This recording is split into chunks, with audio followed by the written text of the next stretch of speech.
Did you actually piss?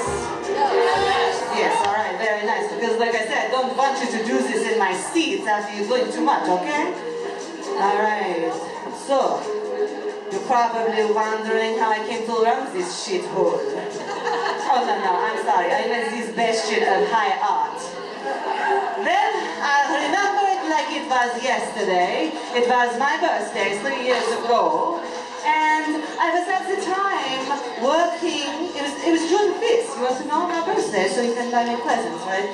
So it was June 5th, 1927, and at the time I was working in the US of A, and I was a very successful performer, dancing and singing in cabaret clubs from the big airport to the city of angels.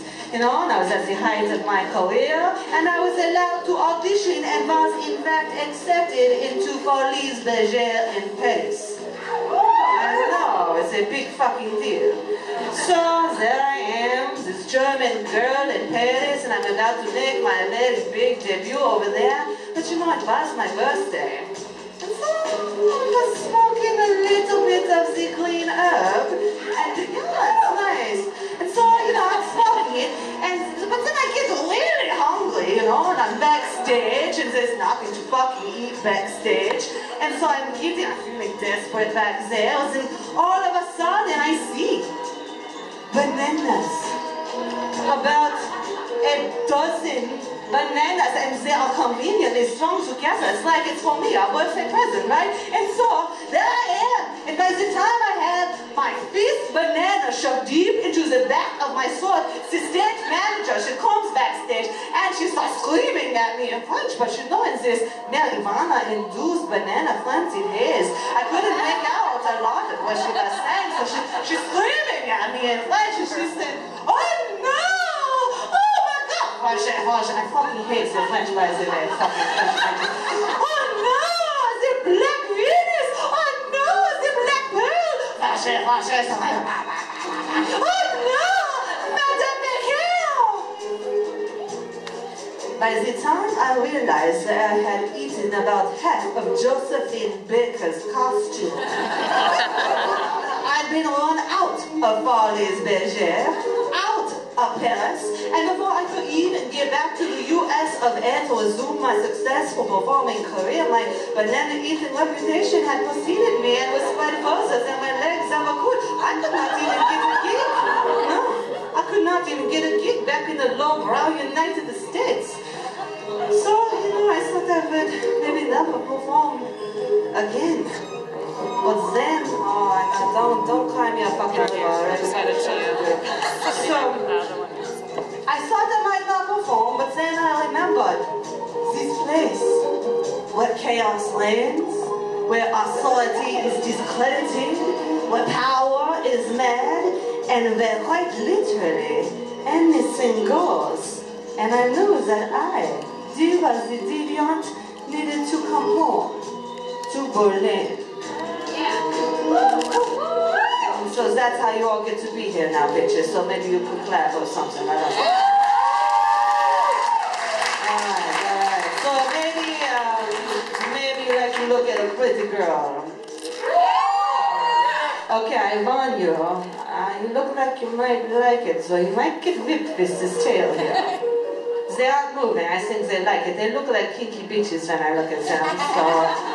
Just don't get your little drinkies knocked down. You don't want to be wet in the panties in that way. No. Another way, maybe from Daddy, right? Maybe? Yeah? Anyway, I'll let you look at the pretty girl here in just a minute. So this next performer, you know, as beautiful and talented as she is, she gets under my skin a little bit.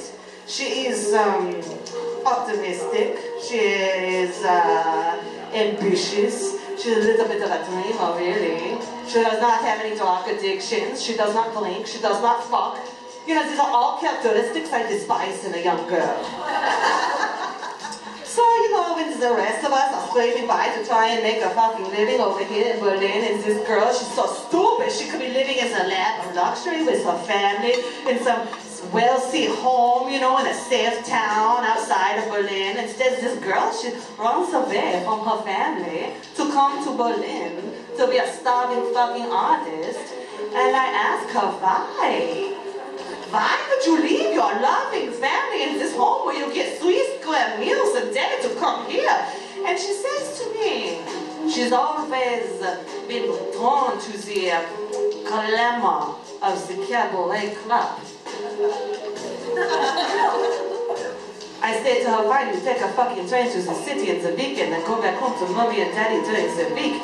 And she says to me, no, I am trying to get some cabaret credibility. I said, cabaret credibility? Am I starving here in this fucking shithole? Shit.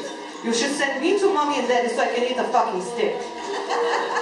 But she, you know, she seems happy here and she's turning into a little bit of a tough cookie, really. She, it's kind of tough hanging out here night after night in this chaotic Berlin club, and you know, she's such a tough cookie, really. She climbs up and down this all the time like a little monkey, and she does not make it look hard at all. It's quite effortless, really. So, do you want to see this pretty girl? Alright, I give her to you. Her name is Michele Frances.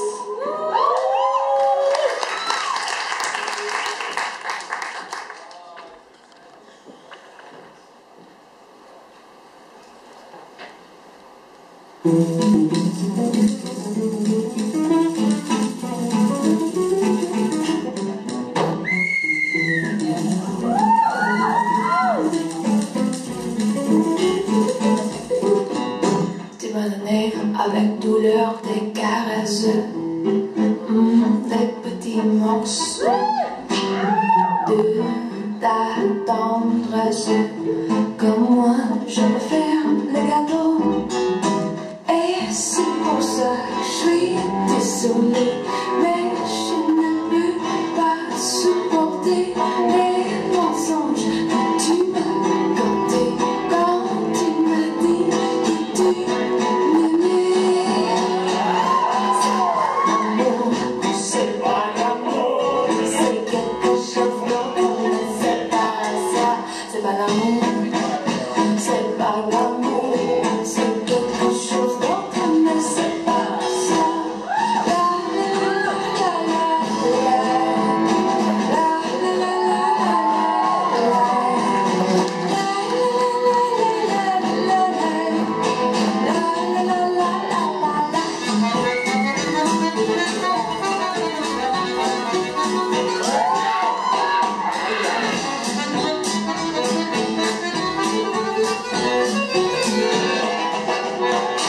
Dans un monde comme celui dans lequel on vit, on va connaître les cousins de la guerre, la jalousie, la possession, la haine qui te suit par l'intérieur. Et moi, je suis désolée, mais je ne peux pas supporter les mensonges que tu m'as contés quand tu m'as dit que tu m'aimais. C'est pas l'amour, c'est quelque chose d'autre, mais c'est pas ça. C'est pas l'amour, c'est pas l'amour.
this little Pollyanna of a little climbing monkey is Michele Frances. But then this was a little climbing monkey, a naughty boy. I know about your kind. So tell me, do you go to her mommy and daddy's house? Does they feed you steak there? Oh, fuck, I am so fucking hungry. Okay, listen up, poor little rich boys, girls, boyfriend. You're all caught up in my fucking code here. Alright. So, people, I got to ask you, maybe you tell me what's your favorite part of the show so far. What you think? This is a good fucking answer. I like this. You be nice to Daddy. Daddy be nice to you. Alright. So, anybody else? What's your favorite part of the show so far? What do you think so far? This Ariel. You like the Ariel? What do you like about it? That sometimes you can see her pussy clap when she's in the air. So you like that part. Is there anything else you like? Breasts. The boobies. They are obvious. You know that's the scientific term, boobies. I actually learned that from the French. They say boobie, boobie. I hate those fucking French bastards. So fucking pretentious, those bitches. Anyways, okay, so go on. We got the fucking show to do. He comes out here taking all his time. He thinks he's rich already. He hasn't even married that bitch. Anyway, alright. So we get on with this show now. So, Miss J9 Fias. Oh yeah, you hoot and holler now. Wait till she puts a fucking spell on you, bitches. So, she loses her husband in the war. And, instead of going into the deep depression, like I tell you before, she starts playing with this dark magic and she conjures her spirits into her bed every single night. And, she's like this oversexed vamp, Yeah, she is.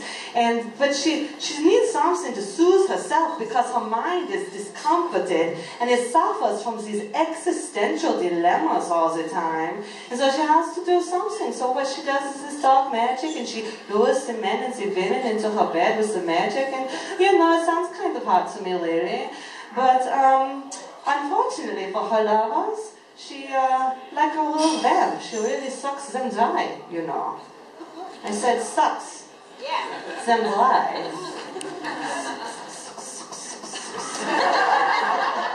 Yeah, sounds hot till it fucking happens to you, right?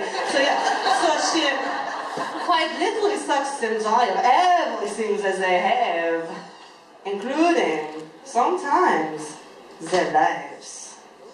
I'm not scary, bitch. I give it to you. Oh, you better watch out, bitches. J9. Fierce. Yeah.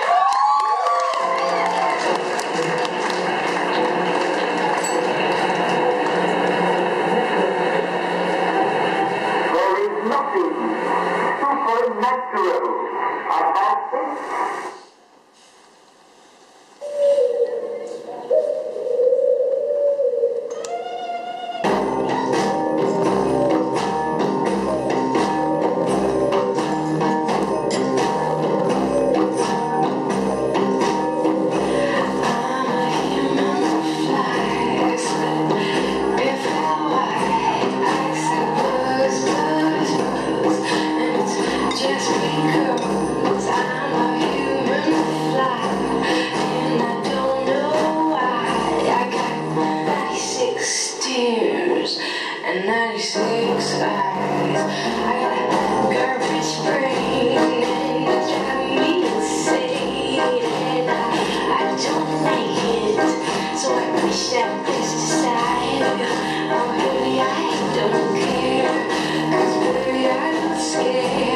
Cause I'm reborn bad at using German.